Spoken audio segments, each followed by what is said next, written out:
Hello everyone and welcome back to my channel. This is Fiona at Drawings in a Drawer, and every now and then at the beginning of a video I like to add a little snippet of life in Italy. In this specific case it was the Italian countryside. So this month I launched Patreon, as some of you may know, and over there we shared a video, well I shared a video on a subject that was picked by my patrons through a poll, and that was to paint a portrait in only 3 colors. So painting with only 3 colors is was quite challenging for me. I used raw sienna, cadmium red light and indigo, as you will see. And I found this quite a difficult exercise. I have no idea why it had never crossed my mind to do this before, just because I'm probably quite lazy when it comes to color mixing. I like to have my pre-mixed colors and just reach for them whenever I feel the wish to. So before starting the portrait, I actually realized I would have to swatch the colors and see what kind of values and colors I would get with these 3. And that was definitely an important exercise, and some of these were actually quite interesting, though I am sure, as I said on Patreon, that I could have definitely mixed more colors than the ones I ended up mixing. I started in playing it quite safe by just using my usual skin mixture, which is cadmium red light, raw sienna and a tiny bit of indigo. And so that was a bit, cheating in a way. And then I went on just by adding raw sienna and cadmium red light and really continuing to play it safe and trying not to push my limits too far. So basically just going against what the whole idea about this exercise was.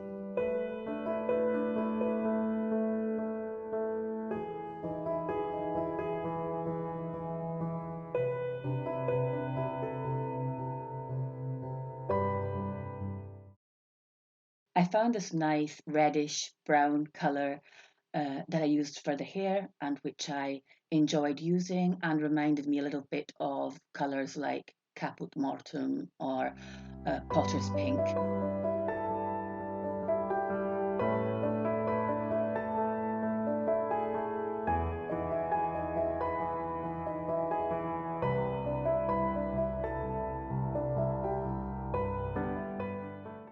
So since I started off very wet with lots of puddles, I started playing around with drips and with blooms and adding texture to the hair by adding table salt, and basically trying to avoid facing what the true challenge of this whole thing was, which was mixing your own colours, until I really started to miss my cooler reds like Madder Lake Red Light, which I am basically addicted to.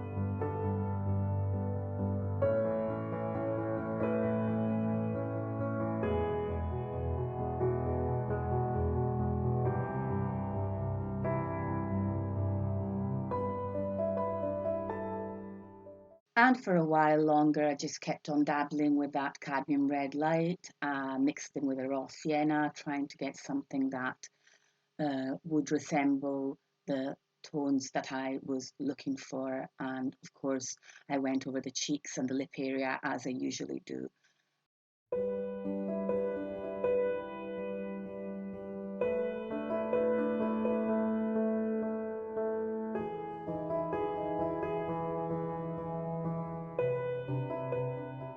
But at one point, I was just glancing over towards the swatches that I'd done earlier at the beginning of the exercise, and I realized that what I was looking for was right there. So I had this amazing cool pink. It was actually just cadmium red light mixed in with a little bit of indigo, and it really resembled Madder Lake Red Light. And I was surprised and excited about this, but at the same time surprised I hadn't thought about it earlier, because literally the way you get a cool red or a pink is to mix blue into the red. So I don't know. what was going on in my brain, to be honest. But anyway, as from this moment on, everything started to feel easier and I grew more confident in this exercise because I felt that was working, that I was working with tools that I knew better.